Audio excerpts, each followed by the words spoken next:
السلام عليكم ورحمة الله.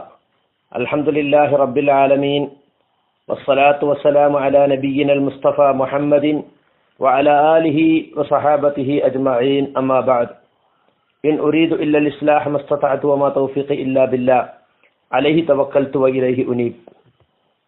പ്രിയമുള്ള സഹോദരി സഹോദരന്മാരെ, അറഫ നോമ്പുമായി ബന്ധപ്പെട്ട ചില ആശയക്കുഴപ്പങ്ങൾ ദൂരീകരിക്കുന്നതിന് വേണ്ടിയാണ് ഈ വോയിസ്. അതായത് അറഫ ദിവസം ഇവിടെ ദുൽഹജ്ജ് 9 അതല്ല ഹാജിമാർ അറഫയിൽ നിൽക്കുന്ന ദിവസം നോക്കിയാണോ നമ്മൾ അറഫ നോമ്പ് നോൽക്കേണ്ടത് എന്ന ഒരാശയക്കുഴപ്പം ആളുകൾക്കിടയിൽ ഉയർന്നു വന്നിട്ടുണ്ട്. എല്ലാ കൊല്ലവും ഉണ്ടാകുന്നതാണ്, എന്നാലും വീണ്ടും ആളുകൾ അത് കുത്തിപ്പൊക്കും. അതായത് അറഫ നോമ്പ് സ്വന്തം നാട്ടിൽ മാസപ്പിറവി കണ്ടതിന്റെ അടിസ്ഥാനത്തിലാണോ അതല്ല സൗദിയിൽ മാസപ്പിറവി കണ്ടതിന്റെ അടിസ്ഥാനത്തിലാണോ എന്നതാണ് ചർച്ചയുടെ മർമ്മം. എനിക്ക് പറയാനുള്ള മറുപടി, നമ്മൾ പണ്ടേ പറഞ്ഞു വരുന്നതും നമ്മുടെ നാട്ടിൽ ദുൽഹജ്ജ് 9 എന്നാണോ അന്നാണ് നമ്മൾ അറഫ നോമ്പെടുക്കേണ്ടത്. കാരണം നോമ്പും പെരുന്നാളും മറ്റെല്ലാ കർമ്മങ്ങൾക്കും നാം ആധാരമാക്കുന്നത് നമ്മുടെ നാട്ടിലെ മാസപ്പിറവിയാണ്. ഏത് കാലത്തുള്ള ആൾക്കും ഏത് സാധാരണക്കാരനും പ്രായോഗികമായ രീതി അതാണ്. ഇപ്പോൾ ഈ അടുത്ത കാലത്ത് മാത്രമാണല്ലോ അറഫ ദിവസം എന്നാണ് മക്കയിൽ, എന്നാണ് ഹജ്ജ് തുടങ്ങുന്നത് എന്നെല്ലാം നമ്മൾ അറിയാൻ തുടങ്ങിയത് വാർത്താവിനിമയ സൗകര്യങ്ങൾ വർദ്ധിച്ച ഈ കാലഘട്ടത്തിൽ മാത്രമാണ്. എന്നാൽ നമ്മുടെ മുൻഗാമികൾ, മൺമറഞ്ഞു പോയ മുൻഗാമികളൊക്കെ, അവരൊക്കെ അറഫ നോമ്പെടുത്തത് നമ്മുടെ നാട്ടിലെ ദുൽഹജ്ജ് 9 മാസം മാറുക എന്നത് മനസ്സിലാക്കാൻ ഏതൊരു ആദിവാസിക്ക് പോലും സാധിക്കുന്ന കാര്യമാണ്. അത്രയും പ്രായോഗികമായ ഒരു മതമാണ് പരിശുദ്ധ ദീനുൽ ഇസ്ലാം. അതുകൊണ്ട് നമ്മൾ നമ്മുടെ നാട്ടിലുള്ള ഈ പിറവി അനുസരിച്ചാണ് യൗമു അറഫയും യൗമുൻ നഹറും ഒക്കെ തീരുമാനിക്കേണ്ടത്. അപ്പോൾ ഈ കൺഫ്യൂഷൻ നമുക്ക് നീങ്ങിപ്പോകും. ഇനി ഇത് അറഫ ദിവസം എന്ന് പറയുന്നത് ഹാജിമാർ അറഫയിൽ നിൽക്കുന്ന ദിവസമാണ്, അന്നാണ് നോമ്പെടുക്കേണ്ടത് എന്ന് പറയുന്ന ആളുകൾ, അതിന് പറയുന്ന ചില ന്യായങ്ങൾ. ഒന്ന്, ഹദീസിൽ പറഞ്ഞിട്ടുള്ളത് സൗമു യൗമി അറഫ, അറഫ ദിനത്തിലെ നോമ്പ് എന്നല്ലേ. അപ്പൊ അറഫ ദിനം എന്ന് പറയുന്നത് ഹാജിമാർ അറഫയിൽ ഒരുമിച്ച് കൂടുന്ന ദിവസമല്ലേ? ഇതാണ് ചോദ്യം. ഹദീസിലെ വാചകം സൗമു യൗമി അറഫ എന്നത് തന്നെയാണ്, അത് ശരിയാണ്. പക്ഷെ അത് ദുൽഹജ്ജ് 9 പേരാണ്. ഇപ്പൊ യൗമു തർവിയ ദുൽഹജ്ജ് 8, യൗമു അറഫ ദുൽഹജ്ജ് 9, യൗമുൻ നഹർ ദുൽഹജ്ജ് 10, അയ്യാമു തശ്രീഖ് ദുൽഹജ്ജ് 11, 12, 13. അതിൽ ഈ പറഞ്ഞ യൗമു തർവിയയും യൗമുൻ നഹറും അയ്യാമു തശ്രീഖും ഒക്കെ തീരുമാനിക്കുന്നത് നമ്മൾ ഇവിടുത്തെ പിറവിന്റെ അടിസ്ഥാനത്തിൽ. യൗമു അറഫ മാത്രം അവിടുത്തത്, അത് ശരിയല്ലല്ലോ. അതുകൊണ്ട് നമ്മുടെ യൗമു അറഫ എന്ന് പറയുന്നത് നമ്മുടെ പെരുന്നാൾ യൗമുൻ നഹർ അതിന്റെ തലേന്നാണ് എന്ന് നമ്മൾ മനസ്സിലാക്കി വെക്കുക. രണ്ടാമത് പറയാറുള്ള ന്യായം, നമ്മൾ അറഫയിൽ നിൽക്കുന്ന ഹാജിമാരോടുള്ള ഒരു ഐക്യദാർഢ്യം പ്രഖ്യാപിക്കലല്ലേ ഈ നോമ്പിലൂടെ ചെയ്യുന്നത്. അപ്പൊ അത് അവർ അറഫയിൽ നിൽക്കുന്ന ആ സമയം തന്നെ വേണ്ടേ? ഇതാണ് മറ്റൊരു ന്യായം. പല സാധാരണക്കാരും ചോദിക്കുന്ന ചോദ്യമാണത്. ചില ആളുകൾ അതങ്ങനെ പ്രചരിപ്പിക്കുന്നുണ്ട്. വാസ്തവത്തിൽ ഈ ഐക്യദാർഢ്യത്തിന്റെ കഥ ആര് പറഞ്ഞതാ? അള്ളാഹു പറഞ്ഞിട്ടുണ്ടോ? റസൂൽ പറഞ്ഞിട്ടുണ്ടോ നിങ്ങൾ അറഫയിൽ നിൽക്കുന്നവരോട് ഐക്യദാർഢ്യം പ്രഖ്യാപിച്ചുകൊണ്ട് നോമ്പ് പിടിക്കണമെന്ന്? പറഞ്ഞിട്ടില്ലല്ലോ. മാത്രമല്ല, ഇത് ലോകത്തെല്ലാ മുസ്ലിമീങ്ങൾക്കും പ്രായോഗികമാക്കാൻ പറ്റുമോ? ഇപ്പൊ സൗദി അറേബ്യയുടെ നേരെ ഓപ്പോസിറ്റുള്ള അമേരിക്കയിൽ ആ സമയത്ത് രാത്രിയായിരിക്കും. അപ്പൊ അമേരിക്കക്കാരെങ്ങനെ ഐക്യദാർഢ്യം പ്രഖ്യാപിക്കുക? രാത്രി നോമ്പെടുക്കേണ്ടി വരില്ലേ? അപ്പൊ അത് പ്രായോഗികമായി ശരിയായ രീതിയല്ല അത്. ഇപ്പൊ നമ്മളെ സംബന്ധിച്ചിടത്തോളം നമ്മൾ 2.5 മണിക്കൂർ മുമ്പിലാണ്. ഇപ്പൊ പല യൂറോപ്യൻ രാജ്യങ്ങളും 4 മണിക്കൂർ മുമ്പിലാണ്. ഇപ്പോ അസറിന് ശേഷമാണ് പ്രധാന പ്രാർത്ഥനകൾക്കായി ഹാജിമാർ അറഫയിൽ ഒഴിഞ്ഞിരിക്കുന്നത്. കൈകൾ ഉയർത്തി കരഞ്ഞ് പ്രാർത്ഥിക്കുന്ന അറഫയിലെ പ്രധാനപ്പെട്ട പീക്ക് ടൈം എന്ന് പറയുന്ന അപ്പോഴാണ്. പക്ഷെ അപ്പോഴേക്ക് നമ്മൾ നോമ്പ് തുറന്നില്ലേ? അവിടെ 4:30 ഇവിടെ 7 മണിയായില്ലേ? ആലോചിച്ച് നോക്കൂ. അപ്പൊ പിന്നെ എന്താ ഐക്യദാർഢ്യം അവിടെ നടക്കുക? മറ്റൊരു കാര്യം നമ്മളിവിടെ പ്രത്യേകം ശ്രദ്ധിക്കേണ്ടത് എന്താന്ന് ചോദിച്ചാല്, ഈ അറഫയിൽ നിൽക്കാനുള്ള സമയം മഗ്രിബോട് അവസാനിക്കുന്നില്ല. അവിടുത്തെ മഗ്രിബോട് കൂടി ഭൂരിഭാഗം ഹാജിമാരും അറഫയിൽ നിന്ന് മുസ്ദലിഫയിലേക്ക് വരുമെങ്കിലും ഒരാൾക്ക് അല്ലെങ്കിൽ കുറച്ച് ആളുകൾക്ക് പകൽ അറഫയിൽ നിൽക്കാൻ സാധിച്ചില്ലെങ്കിൽ അവർക്ക് രാത്രിയും നിൽക്കാം. അപ്പൊ അറഫയിൽ നിൽക്കുന്ന സമയം യഥാർത്ഥത്തിൽ ദുൽഹജ്ജ് 10 ഫജ്ർ വരെ നീണ്ടു നിൽക്കും. അപ്പോ അങ്ങനെയാണെങ്കിൽ ഐക്യദാർഢ്യം പ്രഖ്യാപിക്കാൻ ഉദ്ദേശിക്കുന്നവർ അവർ രാത്രിയും പകലും 24 മണിക്കൂർ ഏതാണ്ട് നോമ്പെടുക്കേണ്ടി വരുമല്ലോ. അപ്പൊ എങ്ങനെ ഐക്യദാർഢ്യം ഉണ്ടാവുക? അപ്പൊ അതുകൊണ്ട് അതൊന്നും ശരിയായ രീതിയല്ല. അതെല്ലാം ഈ അടുത്ത കാലത്തുണ്ടായിട്ടുള്ള ചില വസുവാസികൾ മാത്രമാണ്. ഞാൻ അല്ലാമ മുഹമ്മദ് ബിൻ സാലിഹ് അൽ ഉസൈമീന്റെ 1-2 ഫത്വകൾ കൂടി വായിച്ചുകൊണ്ട് ഈ വോയിസ് അവസാനിപ്പിക്കാം. അദ്ദേഹത്തിന്റെ മജ്മു ഫതാവ വ റസായിൽ ഫളീലത്തു ഷെയ്ഖ് മുഹമ്മദ് ബിൻ സാലിഹ് അൽ ഉസൈമീൻ എന്ന ഫതാവ സമാഹാരത്തിലെ 20ാമത്തെ മുജല്ലദ് അതിൽ 47ാമത്തെ പേജിൽ ഒരു ചോദ്യം, 405ാമത്തെ ചോദ്യമാണ്. ഇദഖ്തലഫ യൗമു അറഫ നതീജത്തൽ ഇഖ്തിലാഫിൽ മനാതിഖിൽ മുഖ്തലിഫ ഫി മതാലിഇൽ ഹിലാൽ ഫഹൽ നസൂമു തബഅ റുഅയത്തിൽ ബലദി അല്ലതി നഹ്നു ഫിഹാ അം നസൂമു തബഅ റുഅയത്തിൽ ഹറമൈൻ. ഷെയ്ഖിനോട് ചോദിക്കപ്പെട്ടു, അറഫ ദിവസം വ്യത്യാസമായി വന്നു, അതായത് വ്യത്യസ്ത സ്ഥലങ്ങളിലുള്ള ഉദയചന്ദ്രന്റെ ഉദയസ്ഥാനങ്ങളിലുള്ള വ്യത്യാസത്തിന്റെ ഫലമായി അറഫ ദിവസം ഇവിടെയും ഹറമൈനിലും വ്യത്യാസമായിട്ട് വന്നു. എന്നാൽ ഞങ്ങൾ എന്തു ചെയ്യണം? ഞങ്ങളുള്ള നാട്ടിലെ റുഅയത്തിനെ പിൻപറ്റിക്കൊണ്ട് ഞങ്ങൾ നോമ്പെടുക്കണോ? അതല്ല ഞങ്ങൾ ഹറമൈനിലുള്ള 2 ഹറമുകൾ സ്ഥിതി ചെയ്യുന്ന സൗദി അറേബ്യയിലെ ചന്ദ്രപ്പിറവി കണ്ടതിനനുസരിച്ച് അതിനെ പിൻപറ്റിക്കൊണ്ട് നോമ്പെടുക്കണോ? എന്താണ് ചെയ്യേണ്ടത്? ഫഅജാബ ഫളീലത്തുഹു ബിഖൗലിഹി. ഷെയ്ഖിന്റെ മറുപടി എന്താ? ഹാദാ യുബ്ന അല ഇഖ്തിലാഫി അഹ്ലിൽ ഇൽമി ഹലിൽ ഹിലാലു വാഹിദുൻ ഫി ദുനിയ കുല്ലിഹാ അം ഹു യഖ്തലിഫു ബിഖ്തിലാഫിൽ മസാലി. ഇത് ഈ ഉദയചന്ദ്രൻ എന്ന് പറയുന്നത് ദുനിയാവ് ഒട്ടാകെ ഒന്നേ ഉള്ളോ? അതല്ല, ഉദയസ്ഥാനത്തിന്റെ വ്യത്യാസത്തിനനുസരിച്ച് ഉദയചന്ദ്രൻ വ്യത്യാസപ്പെടുന്നുണ്ടോ? ഈ ഒരു തർക്കത്തിന്റെ അടിസ്ഥാനത്തിൽ ഉണ്ടായിട്ടുള്ള ഒരു തർക്കമാണിത്. വസ്സവാബ്, ശരിയായ നിലപാട് എന്താണെന്ന് ചോദിച്ചാൽ അന്നഹു യഖ്തലിഫു ബിഖ്തിലാഫിൽ മതാലി, ഉദയസ്ഥാനം വ്യത്യാസപ്പെടുന്നതനുസരിച്ച് ഉദയചന്ദ്രനും പിറവിയും വ്യത്യാസപ്പെടും. ഫമസലൻ ഇദാ കാനൽ ഹിലാൽ ഖദ് റുഅയ ബിമക്ക, ഉദാഹരണമായിട്ട് മക്കയിൽ മാസപ്പിറവി കണ്ടു. വകാന ഹാദൽ യൗമു ഹുവൽ യൗമു താസി, അങ്ങനെ മാസപ്പിറവി കണ്ട് ഇന്ന് മക്കയിൽ 9 ആണെന്ന് വിചാരിക്കുക. വറുയ ഫി ബലദിൻ ആഖർ ഖബല മക്ക ബിയൗമീൻ, എന്നാൽ വേറൊരു നാട്ടിൽ മക്കക്കാർ കാണുന്നതിന് ഒരു ദിവസം മുമ്പ് തന്നെ മാസപ്പിറവി കണ്ടു. വകാന യൗമ അറഫ ഇൻദഹും അൽ യൗമുൽ ആശിർ, അപ്പോൾ അവരടുക്കൽ യൗമ അറഫ എന്ന് പറയുന്നത് മക്കക്കാർക്ക് പെരുന്നാളുള്ള ദിവസമായിരിക്കും. ഫൈനഹു ലാ യജൂസു ലഹും, ഇവർക്ക് പെരുന്നാളുള്ള ദിവസമായിരിക്കും അവിടെ ഉണ്ടാവുക, അവിടെ അറഫ നടക്കുക. ഫൈനഹു ലാ യജൂസു ലഹും അൻ യസൂമു ഹാദൽ യൗം, അപ്പൊ ഇവർക്ക് പെരുന്നാളിന്റെ അന്ന് നോമ്പ് വിൽക്കാൻ പറ്റുമോ? അതായത് നമുക്ക് ഇവിടെ ദുൽഹജ്ജ് 10 ആകുക, മക്കക്കാർക്ക് ഒരു ദിവസം മുമ്പിലായി പോയാൽ അവരുടെ ദുൽഹജ്ജ് 9 ഉണ്ടായിരിക്കും, നമ്മളെ പെരുന്നാളിന്റെ അന്നായിരിക്കും. പെരുന്നാളിന്റെ അന്ന് നോമ്പ് നോൽക്കാൻ ഹറാമല്ലേ? കാരണം ഫൈനഹു ലാ യജൂസു ലഹും അൻ യസൂമു ഹാദൽ യൗം ലിഅന്നഹു യൗമു ഈദ്, കാരണം പെരുന്നാൾ ആയതുകൊണ്ട് ഇവർക്ക് നോമ്പ് നോൽക്കൽ അനുവദനീയമല്ല. വകദാലിക, അപ്രകാരം തന്നെ ലൗ ഖുദ്ദിറ അന്നഹു തഅഖറത്ത് റുഅയതു അൻ മക്ക, എന്നാൽ പിറവി പിന്തിപ്പോയി, മക്കയിൽ നിന്നും വിട്ട് പിന്തി. വകാനൽ യൗമു താസിഉ ഫി മക്ക ഹുവ സാമിനു ഇൻദഹും, മക്കയിലുള്ള ദുൽഹജ്ജ് 9, മറ്റേ നാട്ടുകാരടുക്കൽ ദുൽഹജ്ജ് 8 ആയിരിക്കും. ഫഇന്നഹും യസൂമൂന യൗമ താസിഉ ഇൻദഹും അൽ മുവാഫിഖ് ലിൽ യൗമിൽ ആശിർ ഫി മക്ക. അങ്ങനെ വരുമ്പോൾ അവർ എന്തായിരിക്കുക? അവരടുക്കലുള്ള 9ാമത്തെ ദിവസം അവർ നോമ്പ് നോൽക്കുന്ന എന്നായിരിക്കും? മക്കയിൽ 10നോട് യോജിച്ച ദിവസമായിരിക്കും. അതുകൊണ്ട് അങ്ങനെയുള്ള വ്യത്യാസം ഉണ്ടാകും. ഹാദാ ഹുവൽ ഖൗലു റാജിഹ്, ഇതാണ് പ്രബലമായ അഭിപ്രായം. لأن النبي صلى الله عليه وسلم يقول إذا رأيتموه فصوموا وإذا رأيتموه فافطروا, നിങ്ങൾ പിറവി കണ്ടാൽ നിങ്ങൾ നോമ്പെടുക്കുക, നിങ്ങൾ പിറവി കണ്ടാൽ നോമ്പ് മുറിക്കുകയും ചെയ്യുക. വഹഉലാഇ الذين لم ير في جهتهم لم يكونوا يرونه, അതുകൊണ്ട് ഒരു കൂട്ടർ അവരുടെ ഭാഗത്ത് പിറവി കണ്ടിട്ടില്ല, അങ്ങനെയുള്ള ആളുകൾ അവർക്കിപ്പോ ഈ കണ്ടു എന്ന് പറയാൻ പറ്റുമോ?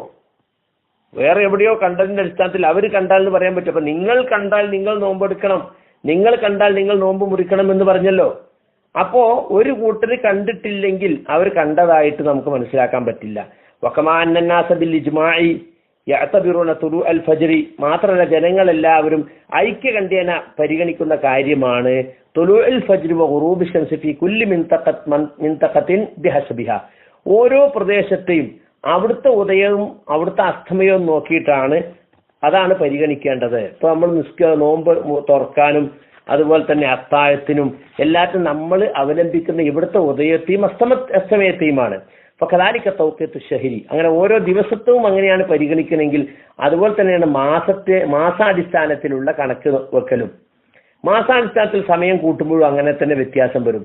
യകൂനു കത്തൗഖീത്തിൽ യൗമി, ദിവസത്തിലുള്ള സമയം കണക്കൂട്ടുന്നതിൽ വ്യത്യാസം വരുന്നത് പോലെ തന്നെ. ഇത് ഷെയ്ഖിന്റെ വേറെയും പല ഫത്വകളിലും കാണാൻ സാധിക്കും. ഒരു ഫത്വ കൂടി വായിച്ചിട്ട് നമുക്ക് അവസാനിപ്പിക്കാം. സൗദി എംബസിയിൽ, ഏതോ നാട്ടിലെ സൗദി എംബസിയിൽ ജോലി ചെയ്യുന്ന ആളുകളാണ് ചോദ്യം ചോദിക്കുന്നത്. ഉഫീദ് ഫളീലതക്കും ബിഅന്നാ മിൻ മുവല്ലഫി സഫാറത്തി ഖാദിമിൽ ഹറമൈനി ഷരീഫൈൻ എന്ന് പറഞ്ഞിട്ടാണ് ചോദ്യം. ഞങ്ങളിവിടെ റമളാന്റെ കാര്യത്തിലും അറഫാദിനത്തിന്റെ കാര്യത്തിൽ ഞങ്ങളൊരു വിഷമം അനുഭവിക്കുന്നുണ്ട്. വഖദ് ഇൻഖസമൽ ഇഖ്വതു ഹുനാക ഇലാ സലാസത്തി അഖ്സാം. ഇവിടെയുള്ള ഞങ്ങള് ഈ വിഷയത്തിൽ 3 വിഭാഗമായിട്ടുണ്ട്. ഖിസ്മി യഖൂൽ, ഒരു വിഭാഗം പറയുന്നു നസൂം അൽ മംലക വ നുഫ്തിർ അൽ മംലക, നമ്മള് നമ്മുടെ നാട്ടിൽ സൗദിക്കൊപ്പം നോമ്പെടുക്കുകയും സൗദിക്കൊപ്പം നോമ്പ് അവസാനിപ്പിക്കുകയും ചെയ്യാം എന്ന് പറയുന്നൊരു വിഭാഗം. ഖിസ്മുൻ യഖൂൽ നസൂമു മഅ ദൗല അല്ലതി നഹ്നു ഫീഹാ വ നുഫ്തിർ മഅഹും. എന്നാൽ ഒരു വിഭാഗം പറയുന്ന അങ്ങനെയല്ല, നമ്മൾ ഏത് രാഷ്ട്രത്തിലാണോ ഉള്ളത് ആ രാഷ്ട്രക്കാരുടെ നോമ്പനുസരിച്ച് നോമ്പെടുക്കും, അവർ നോമ്പ് അവസാനിക്കുമ്പോൾ നോമ്പ് അവസാനിപ്പിക്കുകയും ചെയ്യണം എന്നാണ് മറ്റൊരു വിഭാഗം പറയുന്നത്. വഖിസ്മുൻ യഖൂൽ, മൂന്നാമത്തെ വിഭാഗം പറയുന്നത് നസൂമു മഅ ദൗല അല്ലതി നഹ്നു ഫീഹാ റമളാൻ, റമളാൻ നോമ്പ് നമ്മൾ ഏത് രാഷ്ട്രത്തിലാണോ ഉള്ളത് അവർക്കൊപ്പം നോൽക്കാം. എന്നാൽ അമ്മ യൗമ അറഫ അറഫ ദിവസത്തിലെ നോമ്പ് മഅൽ മംലക, അത് സൗദിയോടൊപ്പം നോൽക്കണം. അതുകൊണ്ട് ഞങ്ങൾ ഈ വിഷയത്തിൽ ഒരു മറുപടി താങ്കളിൽ നിന്നും പ്രതീക്ഷിക്കുന്നു എന്ന് പറഞ്ഞിട്ടാണ് ചോദ്യം. കാരണം ഇത് സ്വാഭാവികമായിട്ടുണ്ടാകുന്നൊരു ചോദ്യമാണ്. ഷെയ്ഖിന്റെ മറുപടി, ഇഖ്തലഫൽ ഉലമാ റഹിമഹുമുല്ലാ ഫീമാ ഇദാ റുഇയൽ ഹിലാൽ ഫീ മക്കാനിൻ മിൻ ബിലാദിൽ മുസ്ലിമീൻ ദൂന ഗൈരി. ഉലമാക്കൾക്കിടയിൽ അഭിപ്രായ ഭിന്നത ഉണ്ടായിട്ടുണ്ട്. ഒരു മുസ്ലിം രാജ്യത്ത് ചന്ദ്രപ്പിറവി കണ്ടാൽ മറ്റു രാജ്യത്ത് കണ്ടതുമില്ല. എന്നാൽ ഹൽ യൽസമു ജമീഅൽ മുസ്ലിമീൻ അമലു ബിഹി, ലോകത്തുള്ള എല്ലാ മുസ്ലിമീങ്ങൾക്കും ആ ലോകത്ത് എവിടെയോ ഒരു സ്ഥലത്ത് കണ്ടതനുസരിച്ച് പ്രവർത്തിക്കൽ നിർബന്ധമുണ്ടോ? അം ലാ യൽസമു, അതെല്ലാം നിർബന്ധമില്ലയോ? ഇല്ലാമൻ റഅഹു വമൻ വാഫഖഹു ഫിൽ മതാലി, ആ കണ്ടവർക്കും ആ കണ്ടവരോട് ഉദയസ്ഥാനത്തിൽ യോജിക്കുന്ന പ്രദേശക്കാർക്കും മാത്രമാണോ നിർബന്ധമായിട്ടുള്ളത്? ഔമൻ റഅഹു, അല്ലെങ്കിൽ വമൻ കാന മഅഹും തഹ്ത വിലായത്തിൻ വാഹിദ, അല്ലെങ്കിൽ കണ്ടവരും അവരോടൊപ്പം ഒരേ ഭരണത്തിന് കീഴിൽ ജീവിക്കുന്നവരും അവർക്കും മാത്രമാണോ ബാധകമാവുക? അല അഖ്വാലി മുതഅദ്ദ, ഇങ്ങനെ വ്യത്യസ്ത അഭിപ്രായങ്ങളുണ്ട്. വഫീഹി ഖിലാഫുൻ ആഖർ, വേറെയും ചില ഭിന്നതകൾ ഇതിലുണ്ട് എന്ന് പറഞ്ഞ് ശൈഖ് വറാജിഹു അന്നഹു യുർജഉ ഇലാ അഹ്ലിൽ മആരിഫ. ഈ വിഷയത്തിൽ ഉദയസ്ഥാനത്തെക്കുറിച്ചും അസ്തമയസ്ഥാനത്തെക്കുറിച്ചും ഗോളശാസ്ത്ര വിഷയങ്ങൾ അറിയുന്ന ആളുകളിലേക്ക് മടക്കണം. ഫൈൻ ഇത്തഫഖത്ത് മതാലിഉൽ ഹിലാലി ഫിൽ ബലദൈനി, ഈ 2 നാട്ടിലും ചന്ദ്രന്റെ ഉദയസ്ഥാനങ്ങൾ ഒരുമിച്ച് ഒത്തുവരുന്നതാണെങ്കിൽ, ഒരേ ഉദയസ്ഥാനത്താണെങ്കിൽ സാറാക്കൽ ബലദിൽ വാഹിദി, ആ 2 നാടും ഒരു നാട് പോലെ കണക്കാക്കണം.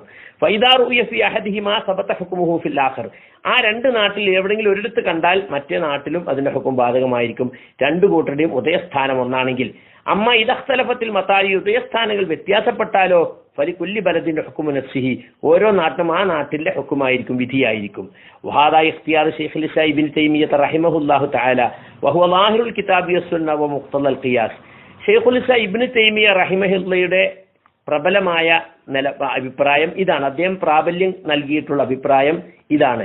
മാത്രമല്ല ഖുർആനിന്റെയും സുന്നത്തിന്റെയും പ്രത്യക്ഷമായ ആശയവും ഖിയാസിന്റെ താല്പര്യവും ഇതാണ്. എന്നാൽ ഷെയ്ഖ് ഖുർആനിലുള്ള എന്താ, ഫമൻ ഷഹിദ മിൻകും അശ്ശഹ്റ ഫല്യസുംഹു ഫമഫ്ഹൂമുൽ ആയ അന്ന മൻ ലം യശഹദു ലം യൽസമുഹു സൗം, നിങ്ങളിൽ ആർ ആ മാസത്തിൽ ഹാജറുണ്ടോ അവൻ നോമ്പെടുക്കട്ടെ എന്നാണ്. അപ്പൊ ആ മാസത്തിൽ ഹാജറില്ലെങ്കിൽ അവർക്ക് എന്തില്ല, അവർക്ക് നോമ്പ് നിർബന്ധമല്ല. അപ്പൊ ആ മാസപ്പിറവി കണ്ടുകൊണ്ട് ആ മാസത്തിൽ ഹാജറുള്ളവർക്കാണ് അതെന്തായിട്ടുള്ളത്, ബാധകമായിട്ടുള്ളത്. ഇനി അമ്മ സുന്നത്തിലുള്ളത് ഫഖദ് ഖാല നബി സല്ലല്ലാഹു അലൈഹി വസല്ലം ഇദാ റഅയ്തുമൂഹു ഫസുമു, നിങ്ങൾ അതിനെ കണ്ടാൽ, പിറവി കണ്ടാൽ നിങ്ങൾ നോമ്പെടുക്കുക. വൈദാ റഅയ്തുമു, നിങ്ങൾ പിറവി കണ്ടാൽ ഫഅഫ്തിറു, നിങ്ങൾ നോമ്പ് മുറിക്കുകയും ചെയ്യുക. മഫ്ഹൂമുൽ ഹദീസ്, ഈ ഹദീസിന്റെ ആശയം നേർക്കുനേരെയുള്ള ആശയം, ഇദാലം നറഹു, നാം കണ്ടിട്ടില്ലെങ്കിൽ ലം യൽസമിസ് സൗം വലൽ ഫിത്ർ, നോമ്പ് നോൽക്കാനോ നോമ്പ് മുറിക്കാനോ നമുക്ക് ബാധ്യതയില്ല, നമുക്ക് നിർബന്ധമില്ല. അപ്പോൾ ഖുർആന്റെ ഹദീസിന്റെ പ്രത്യക്ഷാർത്ഥം അങ്ങനെ തന്നെയാണ് വരിക. നമ്മൾ കാണണം, നമ്മൾ അവിടെ ഹാജരുണ്ടാണെന്നേ വരിക, അത് നമ്മോട് യോജിച്ച ആ പ്രദേശത്തുള്ള ആരെങ്കിലും. വഅമ്മൽ ഖിയാസ്, ഇനി ഖിയാസ് ഫലി അന്നൽ ഇംസാക വൽ ഇഫ്താറ യുഅ്തബറാനി ഫീ കുല്ലി ബലദിൻ വഹദഹു, ഓരോ നാട്ടിലും നോമ്പ് പിടിക്കൽ അഥവാ അത്താഴം കഴിക്കലും നോമ്പ് മുറിക്കലും ആ നാട്ടിൽ മാത്രമായിട്ടുള്ള ഉദയാസ്തമയത്തിന്റെ അടിസ്ഥാനത്തിലാണ്. വമാ വാഫഖഹു മിനൽ മതാലി വൽ മഗാരിബ്, ഉണ്ടോ, ഉദയസ്ഥാനങ്ങളിലും അസ്തമയസ്ഥാനങ്ങളിലും അവരോട് യോജിക്കുന്നു, ആ ബലത്തിനനുസരിച്ചാണ് കണക്കാക്കുക. വഹാദാ മഹല്ലു ഇജ്മാ, അതിൽ ആർക്കും തർക്കമില്ല, ഏകകണ്ഠമായ അഭിപ്രായമുള്ള വിഷയമാണത്. ഫതറ അഹ്ല ശർഖി ആസിയ യുംസികൂന ഖബ്ല അഹ്ലി ഗർബിഹ, ഉദാഹരണമായിട്ട് കിഴക്കൻ ഏഷ്യൻ രാജ്യങ്ങളിലെ ആളുകൾ അവർ ആ പടിഞ്ഞാറ് ഏഷ്യൻ രാജ്യങ്ങളെക്കാൾ മുമ്പ് നോമ്പ് പിടിക്കുന്നു. വയുഫ്തിറൂന ഖബലും, അവരെ മുമ്പ് നോമ്പ് തുറക്കുകയും ചെയ്യുന്നു. ലിഅന്നൽ ഫജ്റ യത്ലഉ ഹൗലായിക ഖബല ഹൗലായി, കാരണം അവർക്ക് പ്രഭാതം ഉദിക്കുന്നത് ഇവർക്ക് ഉദിക്കുന്നതിന് മുമ്പാണ്. വകദാലിക ശംസു തഗ്റുബു അലാ ഹൗലായിക ഖബല ഹൗലായി, അവർക്ക് സൂര്യൻ അസ്തമിക്കുന്ന ഇവർക്ക് സൂര്യൻ അസ്തമിക്കുന്നതിന് മുമ്പാണ്. വൈദാ കാന ഖദ് സബത ഹാദാ ഫിൽ ഇംസാകി വൽ ഇഫ്താർ, നോമ്പ് തുടങ്ങുന്നതിലും നോമ്പ് പിടിക്കുന്നതിലും നോമ്പ് മുറിക്കുന്നതിലും ഇത് സ്ഥിരപ്പെട്ടിട്ടുണ്ടെങ്കിൽ അൽ യൗമിയ്യി, ഓരോ ദിവസവും, ഫല്യകുൻ കദാലിക ഫി സൗമിൽ ഇഫ്താരി ഷഹരി, എങ്കിൽ നോമ്പ് മുറിക്കുന്നതിലും നോമ്പ് തുറക്കുന്നതിലും ഒരു മാസത്തിൽ ഒന്നിച്ച് കണക്ക് കൂട്ടുകയാണെങ്കിലും അപ്പോഴും അങ്ങനെ തന്നെയാണ് വേണ്ടത്. വലാ ഫർഖ, അന്ന് അതിൽ വ്യത്യാസമല്ല. അപ്പൊ ഓരോ ദിവസത്തെ നോമ്പിനും നമ്മൾ അവിടുത്തെ ഉദയവും അസ്തമയമാണ് കണക്കാക്കുന്നതെങ്കിൽ മാസത്തിലുണ്ടാകുന്ന ചന്ദ്രപ്പിറവിയും അതുപോലെ തന്നെ ആ നാട്ടിലുള്ള ചന്ദ്രപ്പിറവിയാണ് കണക്കിലാക്കേണ്ടത് എന്ന് ചുരുക്കം.